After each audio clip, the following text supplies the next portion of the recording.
নামাজের আলোচনাও আমরা প্রায় শেষ করেছি। গত সপ্তাহে আমরা বলেছিলাম নামাজ ঈমানের পরে সবচেয়ে গুরুত্বপূর্ণ ইবাদত। নামাজ এমন একটি ইবাদত যেটি রাষ্ট্রীয়ভাবে প্রতিষ্ঠা করতে হয়। ব্যক্তি জীবনে যেমন নামাজ আমরা পড়তে হয়, পরিবারেও নামাজ প্রতিষ্ঠা করতে হবে। আপনি পরিবারের কর্তা ব্যক্তি, আপনার পরিবারের আপনার অধীনস্থরা কেউ নামাজ পড়ে না বা কোনো একজন নামাজ পড়ে না, আপনি আপনার আয়ত্তের মধ্যে বেনামাজি রাখলেন, বেনামাজির সাথে বসবাস করলেন, আপনি আল্লাহর বিচারের কাঠগড়ায় দাঁড়াইতে হবে। সমাজপতি, রাষ্ট্রপতি যারা ক্ষমতাসীন রয়েছে তাদের উপর নামাজ কায়েম করা এটা আল্লাহর দেওয়া ফরজ বিধান।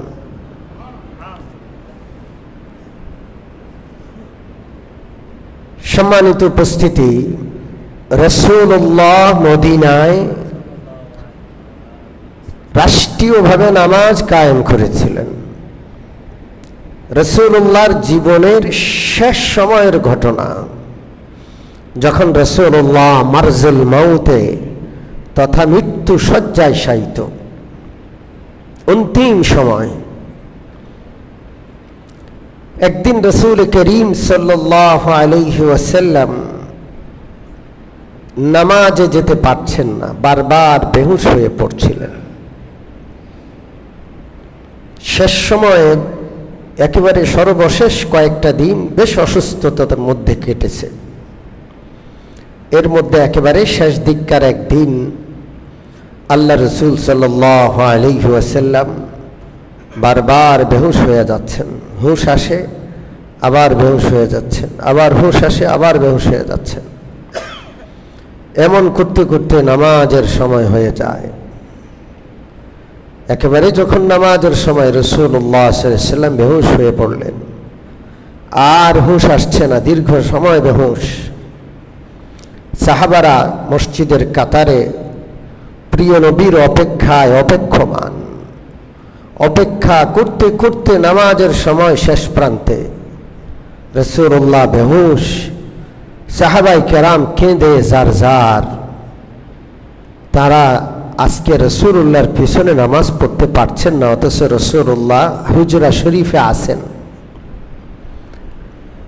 অপেক্ষা করতে করতে এক পর্যায়ে আল্লাহ রসুলের খলিফা হযরত আবু বকর সিদ্দিক রাদিয়াল্লাহু আনহুর ইমামতিতে সাহাবারা নামাজে দাঁড়িয়ে গেলেন। কাতারের মধ্যে নামাজ পড়ছেন, কিন্তু সকলের চোখে পানি, সবাই অশ্রু ফেলছেন রাসূলুল্লাহর এই অসুস্থতার কারণে।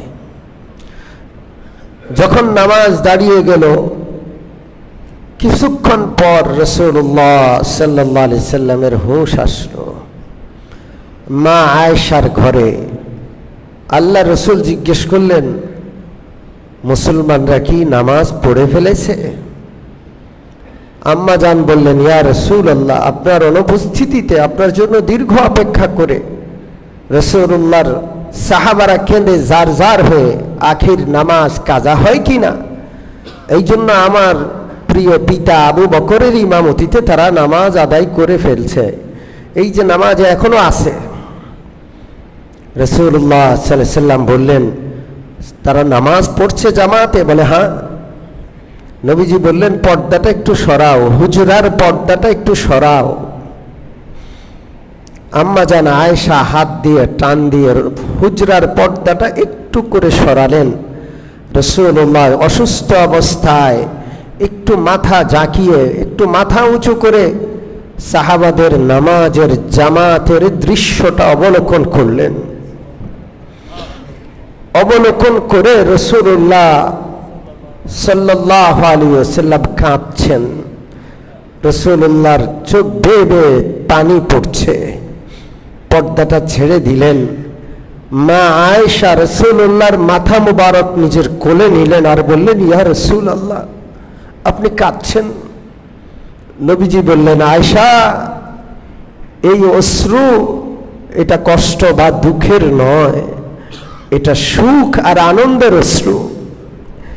আমার উম্মতকে আমি জীবনের শেষ প্রান্তে এসে জামাতের নামাজে কাতার বন্ধ অবস্থায়, বদ্ধ অবস্থায়, ইমামের ইক্তেদা অবস্থায়, রুকু সেজদা অবস্থায় আমি তাদেরকে এইভাবে রেখে যাচ্ছি, এই দৃশ্য দেখে খুশিতে আনন্দে আমার অশ্রু ঝরছে। আল্লাহ আকবার। কারণ আমার আল্লাহ আমাকে পাঠিয়েছেন এই ইবাদতটা, নামাজটা প্রতিষ্ঠা করার জন্য, কায়েম করার জন্য। নামাজ প্রতিষ্ঠিত হয়েছে, কায়েম হয়েছে, সাহাবারা জামাতে নামাজ আদায় করছেন। আমার এই দৃশ্যটা দেখে এত আনন্দ হচ্ছে যে আমি আনন্দের অতিসাহ্যে চোখের অশ্রু ফেলেছি। আল্লাহ আকবার। এটা রাসূলুল্লাহ সাল্লাল্লাহু আলাইহি ওয়াসাল্লামের একেবারে শেষ সময়ের কথা। যখন হযরত আজরাইল আলাইহিস সালাতু ওয়াস সালাম নবীজির কাছে আসলেন, আজরাইল আল্লাহর রাসূলের আদব রক্ষা করছেন। ঘরের বাহিরে আজরাইল দাঁড়ানো। কিতাবে লেখা হযরত জিবরিল আলাইহিস সালাম সালাম করলেন, নবীজি সালামের জবাব দিলেন। অনুমতিক্রমে হযরত জিবরিল আল্লাহর রাসূলের ঘরে প্রবেশ করলেন। নবীজিকে বললেন, ওগো আল্লাহর নবী, আজরাইল আপনার দুয়ারে দাঁড়ানো, আপনার কাছে আসার অনুমতি চায়। নবীজি বললেন, অনুমতি দেন। হযরত আজরাইল প্রবেশ করে সালাম দিলেন, আসসালামু আলাইকুম ইয়া রাসূলুল্লাহ। নবীজি সালামের জবাব দিলেন। আজরাইল আলাইহিস সালাম বললেন, ইয়া রাসূলুল্লাহ, আল্লাহ রাব্বুল আলামিন আপনার কাছে সালাম পাঠিয়েছেন। আল্লাহ তাআলা আপনার কাছে ইখতিয়ার দিয়েছেন। আপনাকে আল্লাহ তাআলা ইখতিয়ার দিয়েছেন। আপনি যদি আল্লাহ তাআলার কাছে যেতে চান এক্ষুনি যেতে পারবেন। আর যদি এই পৃথিবীতে আপনি থাকতে চান, আপনার ইচ্ছা থাকে এখানে থাকার, আল্লাহ আপনাকে অনুমতি দিয়েছেন। আপনি যে কোনো একটা অবলম্বন করতে পারেন। হাদিসে আছে, রাসূলুল্লাহ সাল্লাল্লাহু আলাইহি ওয়াসাল্লাম জিবরিলের দিকে তাকাইলেন। নবীজি বললেন, জিবরিল, আমার পরে আমার উম্মতের কি হবে? আমার পরে আমার উম্মতের কি হবে? উম্মতি উম্মতি বলে রাসূলুল্লাহর চোখের পানি পড়ছে। জিবরিল আলাইহিস সালাম আল্লাহর কাছে গেলেন। সেখান থেকে ফিরে এসে কোরআনে পাকের একটি আয়াত হযরত জিবরিল তেলাওয়াত করলেন, ওয়ালা সাউফা ইউতিকা রাব্বুকা ফাতারদা। ওগো নবীজি, আল্লাহ তাআলা আপনাকে উম্মতের ব্যাপারে হতাশ করবেন না, নিরাশ করবেন না, কষ্ট দিবেন না। আল্লাহ আপনাকে এত দিবেন, এত দিবেন, ফাতারদা। সবাই, সমস্ত নবী আল্লাহকে সন্তুষ্ট করার জন্য পাগল। আর আল্লাহ বলেন, আমি আমার নবীকে এত দিব, এত দিব, আমি আল্লাহ আমার নবীকে সন্তুষ্ট করে দিব। এটা হলো বিশ্ব নবী, ইনি হলেন হাবিবুল্লাহ। নবীজি চোখের পানি মোছেন আর বলেন, জিবরিল, তুমি সাক্ষী থাকো, আমার একজন কালমাওয়ালা ইমানদার উম্মতি যতক্ষণ জাহান্নামে থাকে, আল্লাহর শপথ করে বলছি, অতক্ষণ পর্যন্ত আমি সন্তুষ্ট হব না। আল্লাহর রাসূল বললেন, জিবরিল, আমি আল্লাহর কাছে যেতে চাই, আমার আর কোনো বিষয়ের চাওয়া নাই, আমার উম্মতের ব্যাপারে শুধু এতটুকু জানতে চেয়েছি, বাস সেটা আমার জানা হয়েছে। আমার আল্লাহ আমাকে দুঃখ দিবেন না, কষ্ট দিবেন না, হতাশ করবেন না। ওয়াদা দিয়েছেন কোরআনের আয়াত নাযিল করে, এত দিবেন, এত দিবেন, আমার চাওয়া সব দিবেন, আমাকে আল্লাহ সন্তুষ্ট করবেন।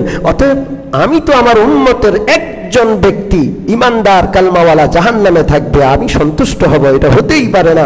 আমি পেয়ে গেছি, আল্লাহর কাছে যাওয়ার জন্য আমি প্রস্তুত। আল্লাহু আকবার। হযরত জিবরিল আলাইহিস সালাতু ওয়াস সালাম বিশ্বনবীর অনুমতি পেয়ে রাসূলুল্লাহর জান কবজ করা শুরু করলেন।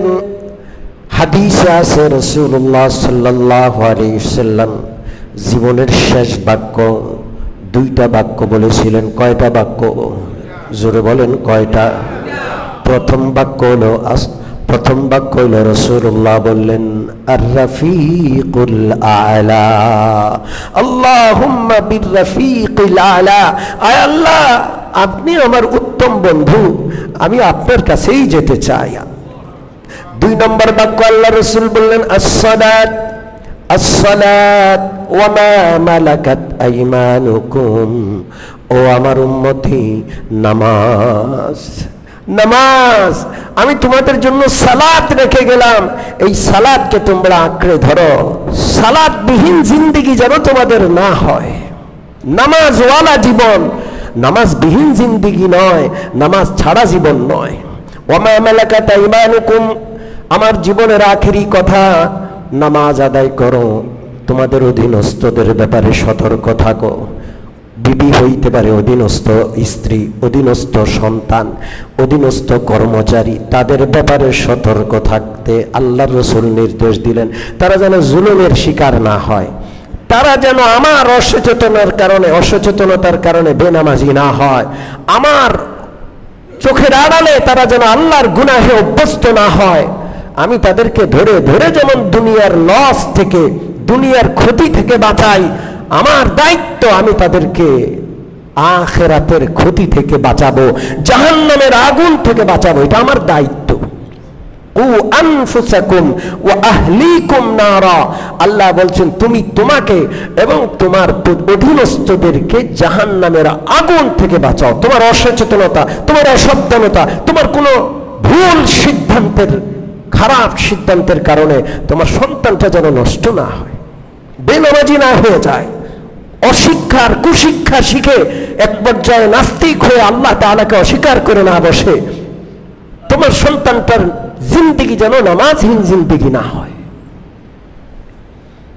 রাসূলুল্লাহর জীবনের আখেরি বিষয় ছিল সালাত। এই মেরাজের হাদিয়া গ্রহণ করলাম তো ইনশাআল্লাহ, করলাম তো ইনশাআল্লাহ। সম্মানিত উপস্থিতি, যার নামাজ নাই তার কিচ্ছু নাই, পরিষ্কার কথা। সব আছে, চেহারা সুন্দর, স্বাস্থ্য ভালো, নেতা মানুষ, জ্ঞান বুদ্ধির অভাব নাই, টাকা পয়সার অভাব নাই, শিক্ষা দীক্ষার অভাব নাই, দেশ বিদেশে ব্যবসা, মানুষ মনে করে তিনি সফল। যদি নামাজ না থাকে তার সব কিছু বৃথা। এই জন্য হযরত ওমরে ফারুক রাদিয়াল্লাহু তাআলা আনহু, হযরত ওমরে ফারুক রাদিয়াল্লাহু তাআলা আনহু তার সব গভর্নরদের কাছে চিঠি পাঠিয়েছেন। তিনি খলিফা হওয়ার পরপরই সারা বিশ্বব্যাপী অর্ধ পৃথিবীতে তিনি বাদশাহী করেছেন। যেখানে যেখানে হযরত ওমরের গভর্নর, প্রত্যেক গভর্নরের কাছে তিনি চিঠি পাঠিয়েছেন। কি চিঠি পাঠিয়েছেন? ইন্না আহাম্মা উমুরিকুম ইনদি আস-সালাত মান হাফিজাহা ওয়া হাফাযা আলাইহা হাফিযা দীনাহু ওয়া মান যায়্যাহা ফাহুয়া লিমা সিওয়াহা আযিয়া। হযরত ওমর তার গভর্নরদের কাছে পত্র পাঠালেন, শুনে রাখো আমার কাছে সবচেয়ে গুরুত্বপূর্ণ বিষয় হইল সালাত। সবচেয়ে গুরুত্বপূর্ণ বিষয় কি? সালাত। হযরত ওমর বলেন, মান হাফিজাহা ওয়া হাফাযা আলাইহা, যে নামাজের হেফাজত করবে, নামাজকে সুন্দরভাবে সময় মতো আদায় করবে, হাফিজা দীনাহু, সে তার ধর্মকে হেফাজত করলো। নামাজই ধর্ম, বেনামাজি ধর্মহীন, নামাজি ধার্মিক, বেনামাজি কি? পরিষ্কার কথা, বেনামাজি কি? ওর কোনো ধর্মই নাই। যে আল্লাহকে সেজদা করে না তার কিচ্ছু নাই, ও বঞ্চিত। সেজদা থেকে যে বঞ্চিত, সে সব কিছু থেকে কি বঞ্চিত। হযরত ওমর বলেন, আমার কাছে সবচেয়ে গুরুত্বপূর্ণ বিষয় হলো নামাজ। যে ব্যক্তি নামাজের হেফাজত করলো, সে তার গোটা দ্বীন, গোটা ইসলামকে হেফাজত করলো। যে নামাজকে ধ্বংস করলো, সে অন্য সব বিষয়কে ধ্বংস করলো, আরো বেশি ধ্বংস করলো। বেনামাজির দ্বারা কখনো ভালো কাজ হবে না, বেনামাজি কখনো ভালো কিছু করবে না। যে আল্লাহর হক নষ্ট করে, সে সব কিছু নষ্ট করবে। মনে থাকবে ইনশাআল্লাহ, নামাজ আদায় করবো ইনশাআল্লাহ, বিশ্বনবী বলেন তোমরা ঠিকভাবে নামাজ আদায় করো, মান তারাকা সালাতান ফাকাদ কাফার, কারণ যে ব্যক্তি নামাজ ছেড়ে দিল সে কাফের হয়ে গেল। কি হয়ে গেল? নামাজ বেনামাজি ব্যক্তি কাফের, নবীজি বলছেন সে কাফের হয়ে গেল। আলেমগণ এই হাদিসের ব্যাখ্যা করেন, এই জন্য আমাদের বেনামাজিদেরকে কাফের তারা বলেন না। আলেমরা বাঁচায় দিছে আপনাদেরকে। আলেমরা বলেন সে কাফের হয়ে গেল মানে সে কাফেরের মতো কাজ করলো, কাফের হয়ে গেল তাই তো কাফের সে। কিন্তু আলেমরা ফতুয়া দেন না। দেখেন হাদিসের বাক্যটা স্পষ্ট কুফুরির কথা আসছে, কিন্তু আলেমরা একটু ঘুরায়া বলেন, আপনাদেরকে দয়া করেন আলেমরা, তারা বলেন সে কাফেরের মতো কাজ করলো, কাফের হয়ে গেছে আমরা এখনো বলি না। তো রাসূলুল্লাহ যাকে কাফের বলছেন তার ইমানের আর কি রইল? কি রইল তার ইমানের? নামাজ আদায় করবো ইনশাআল্লাহ। আল্লাহ যেন এই যে লম্বা সময় ব্যাপী, অনেক দিন ব্যাপী আমরা নামাজের কথা আলোচনা করেছি, আল্লাহ যেন আমাদের জিন্দিগিতে নামাজ ঢুকায়া দেন, আমাদের জীবনটাই যেন নামাজ হয়। আমিন। আমাদের মৃত্যু যেন নামাজ অবস্থায় হয়, সিজদায় যেন আমাদের মৌত হয়, মসজিদে যেন আমাদের মৃত্যু হয়। জোরে বলেন আমিন। সম্মানিত উপস্থিতি, আজকে নামাজের আলোচনা সমাপ্ত করার পর রাসূলুল্লাহর মেরাজের 3টা হাদিয়ার কথা আমি স্পষ্ট বলেছিলাম। 1 নম্বর সূরা বাকারার শেষ 3টা আয়াত, 2 নম্বর আল্লাহর একটা ঘোষণা যে শিরিক করবে না তাকে আল্লাহ জান্নাত দিবেন, 3 নম্বর হলো প্রতিদিন কয় ওয়াক্ত নামাজ? প্রতিদিন 5 ওয়াক্ত নামাজ, মানে নামাজটাই জীবন। এই ছাড়া মেরাজের আর কোনো হাদিয়া আছে কিনা? মেরাজের ঘটনাটা আল্লাহ তাআলা যেই সূরায় বয়ান করেছেন সেই সূরাটা হলো সূরাতুল ইসরা অথবা সূরা বনি ইসরাইল নামে। কোন নামে? সূরা বনি ইসরাইল অথবা সূরাতুল ইসরা নামে। মেরাজের ঘটনার পর সেখানে আল্লাহ তাআলার 14টা বিধি নিষেধ আছে। কয়টা? এই 14টা বিধি নিষেধ একসাথে খুব অল্প জায়গার মধ্যে একটা রুকুর মধ্যে, মনে করেন সূরা বনি ইসরাইলের 23 নম্বর আয়াত থেকে নিয়ে 39 নম্বর আয়াত পর্যন্ত 16টা আয়াত। কয়টা আয়াত? এই 16টা আয়াতে 14টা বিধিবিধান আছে। কয়টা? এই 16টা আয়াত তথা 14টা বিধিবিধান এটা কি মেরাজ থেকে রাসূলুল্লাহ নিয়ে এসেছেন? স্পষ্ট কথা নাই, কিন্তু মেরাজের আলোচনার পর যেহেতু 14টা বিধি নিষেধ আছে, এই জন্য অনেকে মনে করেন এই 14 দফা এটা মেরাজ থেকে আনা হয়েছে। অনেকে ভাবেন, মনে করেন মেরাজ থেকে রাসূলুল্লাহ আনেন বা না আনেন, 14টা বিধান কিন্তু কোরআনের বিধান, এটাকে পালন করতেই হবে। এই 14টা বিধান বর্ণনা করার পর আল্লাহ রাব্বুল আলামিন বলেন, যালিকা মিম্মা আওহা ইলাইকা রাব্বুকা মিনাল হিকমাহ ওয়ালা তাজআল মা'আল্লাহি ইলাহান আখারা ফাতুলকা ফি জাহান্নামা মালুমান মাদহুরা। আল্লাহ রাব্বুল আলামিন বলেন এই 14টা বিধিনিষেধ এমন বিধিনিষেধ যেটা আল্লাহ তাআলা হিকমত হিসাবে আপনার কাছে ওহী পাঠিয়েছেন, মহাজ্ঞান ভান্ডার হিসাবে আল্লাহর ওহী। এই 14টা বিধিনিষেধ, 14টা বিধিনিষেধকে আল্লাহ হিকমা বলেছেন। কি বলেছেন? মহাজ্ঞান। এই 14টা বিধিনিষেধ মস্ত বড় জ্ঞান, আল্লাহর দেওয়া হিকমত, যেটা আল্লাহ রাসূলকে ওহী হিসাবে দিয়েছেন। কয়টা? জোরে বলেন কয়টা? কেউ এই 14 বিধান মানে না, তাহলে সে যত বড় বুদ্ধিজীবী হোক হিকমত থেকে বঞ্চিত, আল্লাহর দেওয়া মহাজ্ঞান থেকে বঞ্চিত। কেউ তেমন কিছু জানে না, কিন্তু আল্লাহর দেওয়া 14 বিধিনিষেধ পালন করে, তাহলে সে দুনিয়ার বিষয়ে জ্ঞানী না হইলেও আল্লাহর দেওয়া হিকমত সে বহন করে, ধারণ করে। আল্লাহু আকবার। এই 14টা বিধিনিষেধ কি? এক একটা আলোচনা করতে এক এক সিরাত মাহফিল লাগবে। আমি শুধু লিস্ট আকারে 14টা আপনাদেরকে বলে দিব, পরে আপনারা দেখে নেবেন ইনশাআল্লাহ। আমি আয়াত নম্বর বলে দিলাম, সূরা বনী ইসরাঈলের 23 নম্বর আয়াত থেকে 39 নম্বর আয়াত পর্যন্ত কয়টা বিধিনিষেধ? জোরে বলেন। যেই সূরাতে মেরাজের আলোচনা, ওই সূরাতেই এই বিধিনিষেধগুলো আছে। কয়টা? 14টা। আমি 14টা আপনাদেরকে শোনায় দিই। এটা হলো হিকমত, এটাকে মহা জ্ঞান বলছেন আল্লাহ। 1 নম্বর,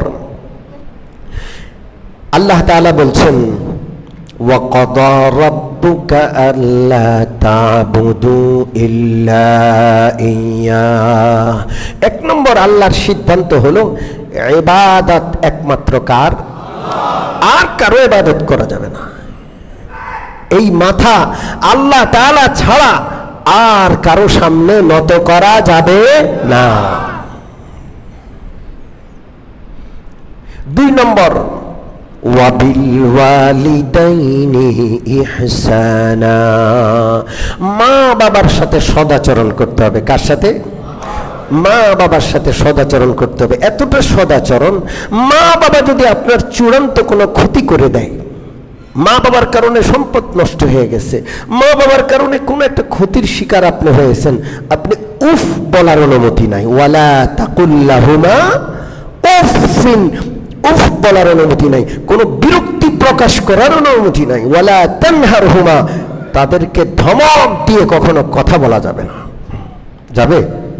জোরে বলেন। 3 নম্বর, ওয়াতি যাল কুরবা হাক্কাহু ওয়াল মিসকিনা ওয়া বানাস সাবিল। 3 নম্বর হলো আত্মীয় স্বজন, মিসকিন, মুসাফিরদের হক আদায় করা। আত্মীয়র হক আছে না নাই? খোঁজ খবর নিব, অভাবী হইলে তাদের সাহায্য করব, আর অসুস্থ হইলে একটু দেখতে যাব। তাদের যে হকগুলো আছে হক আদায় করব ইনশাআল্লাহ। ওয়ালা তুবাজ্জির তাবযীরা, অপচয় করা যাবে না। সম্পদ কার দান? আপনি কামাই করছেন, আপনাকে কে দিছে? কত বুদ্ধিমান, কত ডিগ্রিধারী, কত পিএইচডি ধারী, কত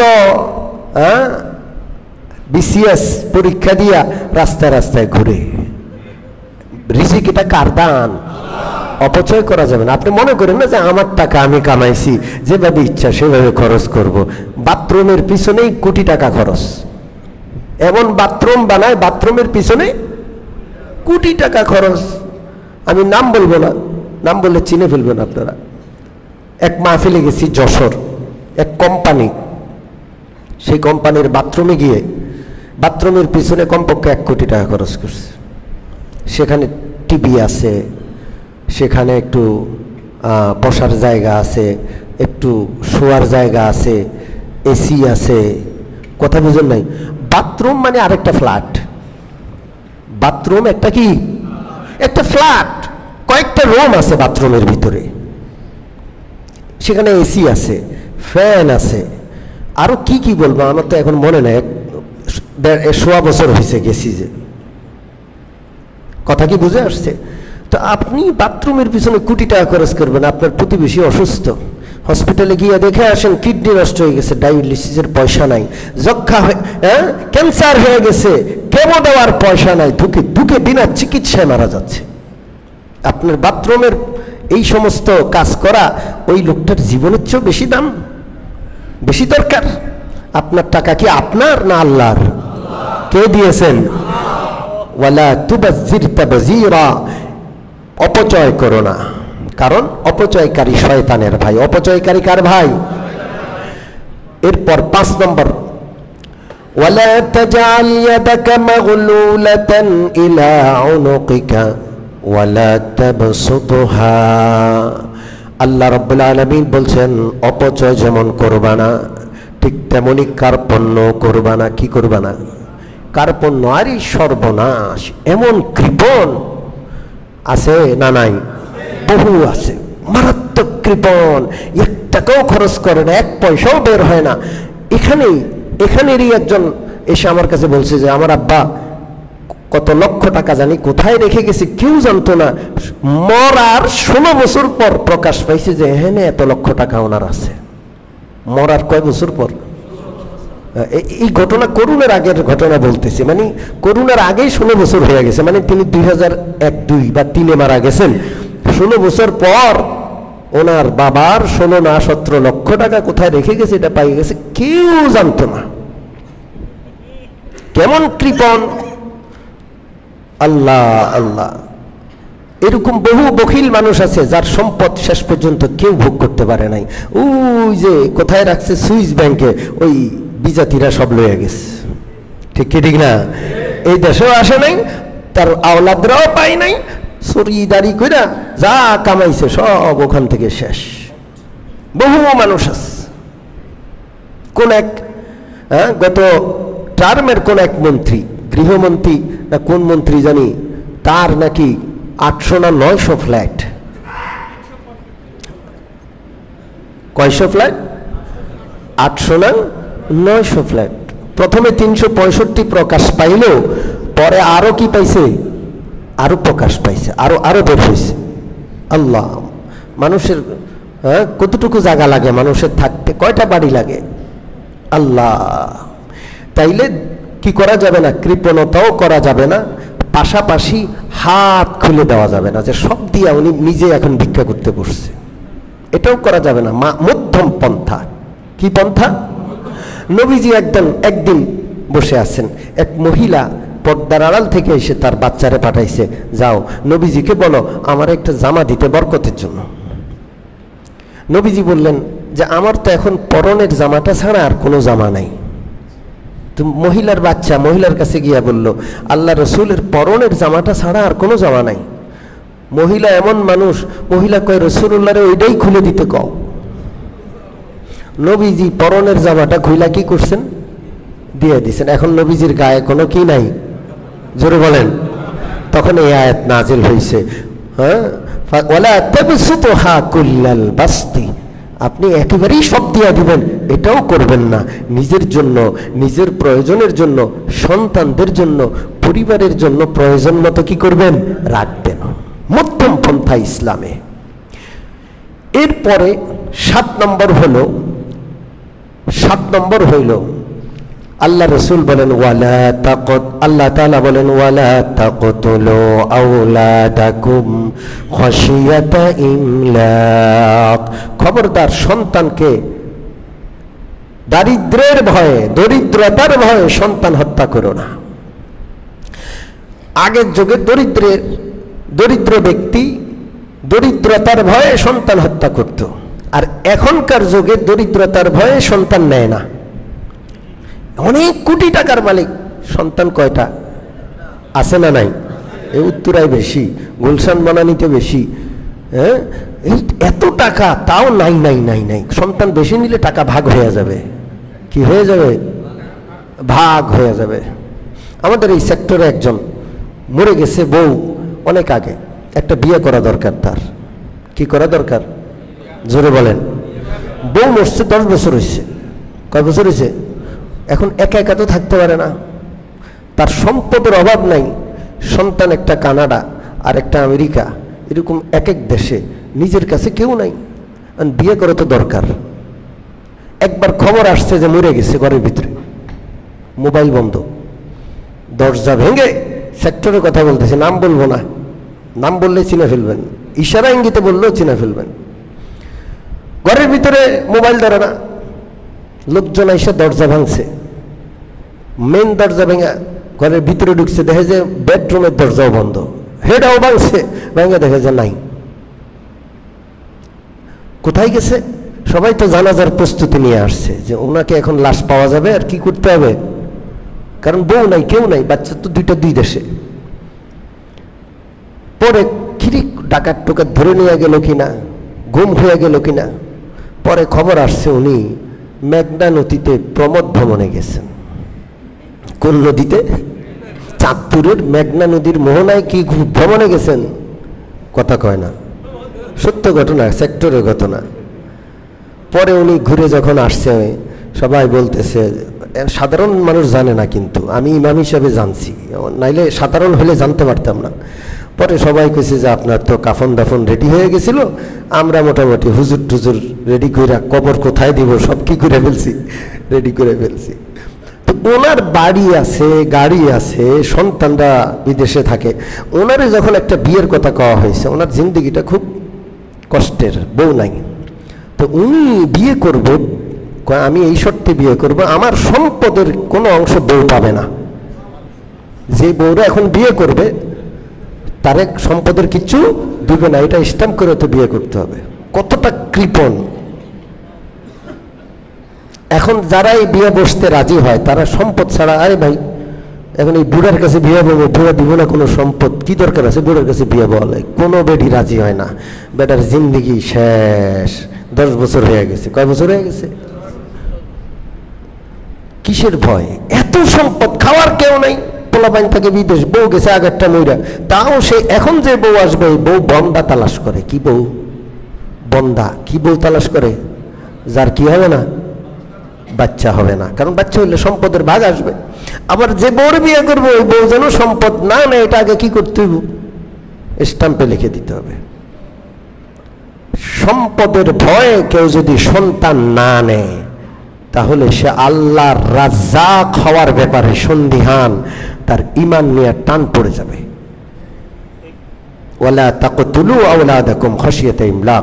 কেউ যদি জন্ম নিয়ন্ত্রণ করে শুধু এই নিয়তে যে এত পোলাপাই নিলে খাওয়াবো কেমনে, যেটা বলা হয় জন্ম নিয়ন্ত্রণের মহিলারা ঘরে ঘরে গিয়া জিজ্ঞেস করে বাচ্চা কয়টা, আর কেন নিবেন, একটা স্থায়ী জন্ম নিয়ন্ত্রণ দিয়া দিই, আছে না নাই?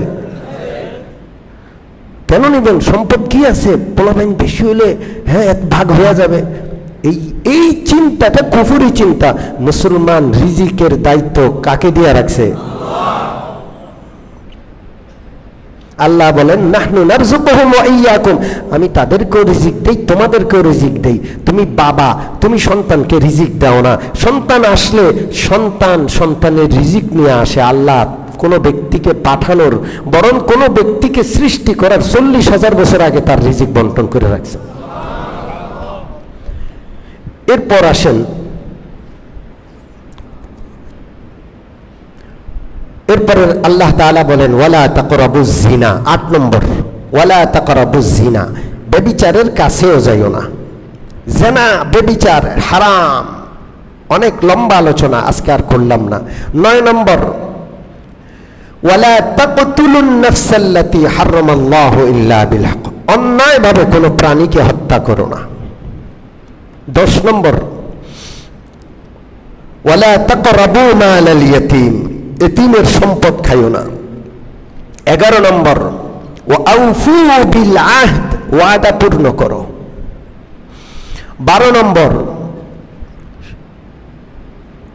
সঠিকভাবে ওজন করো। ওয়া আউফুল কাইলা ইযা কিলতুম, ওজন করো সঠিকভাবে, কাউরে ঠকাবে না, কাউরে কি করবে না, জোরে বলেন।